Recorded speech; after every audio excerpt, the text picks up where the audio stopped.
सभी का स्वागत है।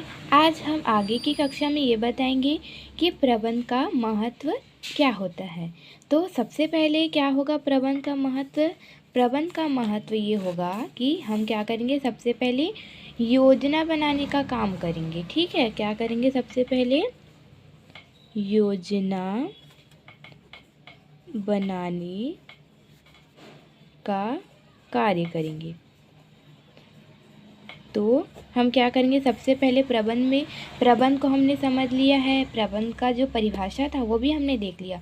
अब क्या करना है हमको, उसका महत्व। तो यहाँ पे सबसे पहले क्या आएगा, योजना बनाने का कार्य। हम क्या करेंगे, जब कोई भी व्यवसाय को हम प्रारंभ करते हैं तो सबसे पहले उसकी योजना बनाते हैं कि हमको उसको कैसे संचालित करना है, उसमें क्या क्या चीज़ों की हमको ज़रूरत पड़ेगी, तो उसके लिए हम धन कैसे लाएंगे और अन्य जो चीज़ें होंगी वो कैसे व्यवस्था करेंगे। इन सब का हम क्या करते हैं, सबसे पहले योजना बनाते हैं, ताकि जो हमारे प्रबंध के जो और भी कर्मचारी हैं उनको हम अच्छे से जानकारी दे सकें कि कैसे करना है, क्या करना है। तभी तो वो क्या करेंगे, हमारे कार्य को अच्छे से कर पाएंगे।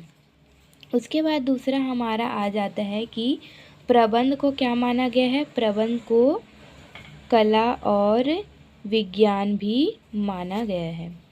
प्रबंध कला व विज्ञान। तो प्रबंध कला और विज्ञान कैसे है, इसको समझते हैं। सबसे पहले तो हम ये जानेंगे कि ये कला क्या होता है। कला मतलब कि जब हम किसी भी कार्य को या विषय को सुंदर ढंग से क्या करते हैं, संपादित करते हैं, तो उसको कला बोलते हैं। कला में क्या होता है, क्रमबद्धता और परिणाम व कारणों के मध्य संबंध का गुण होना चाहिए। मतलब कि यह है कि जब कोई कार्य होता है उसको हम सुंदर ढंग से क्या करते हैं, संपादित करते हैं। जैसे क्या है, एक पेंटर क्या करता है, उसकी भी एक कला होती है, वो जो ड्राइंग बनाता है उसमें उसकी कला दिखती है। एक जो गायक होता है वो क्या करता है, अपने गानों को भी अच्छे से सजाकर अच्छे से सुर में क्या करता है, उस गाने को गाने का प्रयास करता है। तो वो क्या है, उसकी कला है। सभी लोगों के पास क्या होती है, अलग अलग प्रकार की कला होती है। कोई अच्छा गाना गा लेता है, कोई अच्छा पेंटिंग कर लेता है, तो ये सब उसकी कला है। और दूसरा क्या है यहाँ पे विज्ञान। विज्ञान का अर्थ ये होता है कि किसी भी विषय का जब हम क्रमबद्ध ज्ञान अर्जित करेंगे, मतलब विस्तृत उसका जो हम क्या करते हैं, ज्ञान हासिल करते हैं। और विज्ञान में क्या होता है, बहुत सारे नियम होते हैं, बहुत सारे सिद्धांत होते हैं, उसका पालन किया जाता है। तो यहाँ पे प्रबंध कला और विज्ञान है ये बोला गया है। तो कैसे है, प्रबंध में जब उत्पादन संबंधी कार्य को हम क्या करते हैं, रचनात्मक या सुव्यवस्थित ढंग से करते हैं, तो इसे हम कला बोलते हैं। और जब कोई नई तकनीक, जो नई टेक्नोलॉजी आती है उसका हम खोज करते हैं और नई चीज़ों का जब विकास करते हैं हमारे व्यवसाय में, तो वो किस में आ जाता है, विज्ञान में आता है। अब थर्ड पॉइंट हम क्या ले लेंगे यहाँ पे,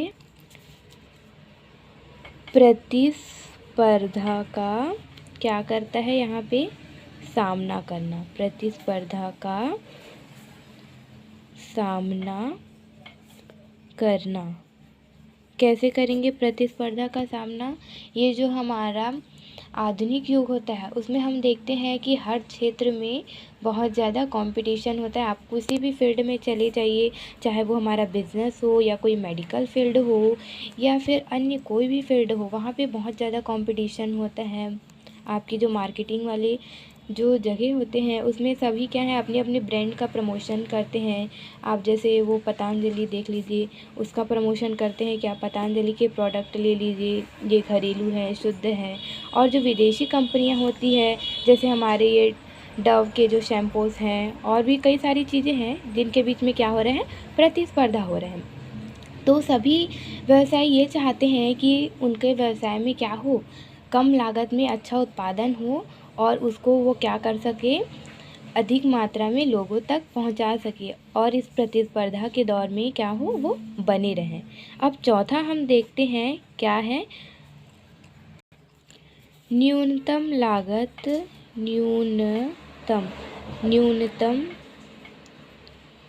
लागत द्वारा अधिकतम उत्पादन। तो यहाँ पे क्या है, न्यूनतम मतलब कम, और यहाँ पे क्या बोल रहा है कि कम लागत पर क्या किया जा सके, अधिक उत्पादन हो। मतलब हमारा जो लागत है, मतलब किसी खर्च को जब हम क्या कर, लागत का मतलब यहाँ पे ये होता है कि जब हम किसी वस्तु का उत्पादन करते हैं, जब भी कोई उत्पादन कार्य करते हैं तो उसमें विभिन्न प्रकार के खर्चे होते हैं, उसी को हम लागत बोलते हैं। तो यहाँ पे ये बोल रहे हैं कि न्यूनतम मतलब कि कम लागत में, कम खर्चों में हम क्या कर सकें, अधिक ज़्यादा उत्पादन का कार्य कर सकें। उसके बाद 5वां क्या आता है, ख्याति में वृद्धि। ख्याति में वृद्धि मतलब कि क्या है कि हमको क्या करना है, ऐसा प्रबंध करना है जिससे हमारा जो व्यवसाय है उसकी जो प्रसिद्धि है वो आसपास तक बहुत अच्छे से फैली रहे, और क्या हो, ग्राहक आकर्षित होकर हमारे उस व्यवसाय में आने का और अधिक प्रयास करें।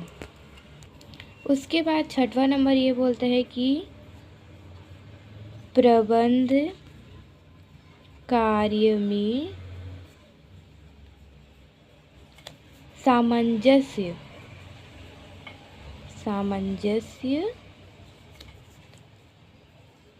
लाता है। प्रबंध क्या करता है, कार्यों में सामंजस्य, मतलब कि यहाँ पे ये बोलना चाह रहे हैं कि प्रबंध के अंतर्गत आने वाले जो भी समस्त कार्य होते हैं उसमें सामंजस्य का अर्थ यहाँ पे होता है तालमेल। तो हमको क्या करना है, सभी कार्यों में तालमेल बढ़ाने की कोशिश करना है। वहाँ के जो कर्मचारी होते हैं उनमें क्या हो, आपसी सहयोग की भावना हो, और उनमें किसी भी प्रकार का लड़ाई झगड़े की स्थिति ना उत्पन्न हो, और वो आपसी सामंजस्य क्या करें, कार्य करें।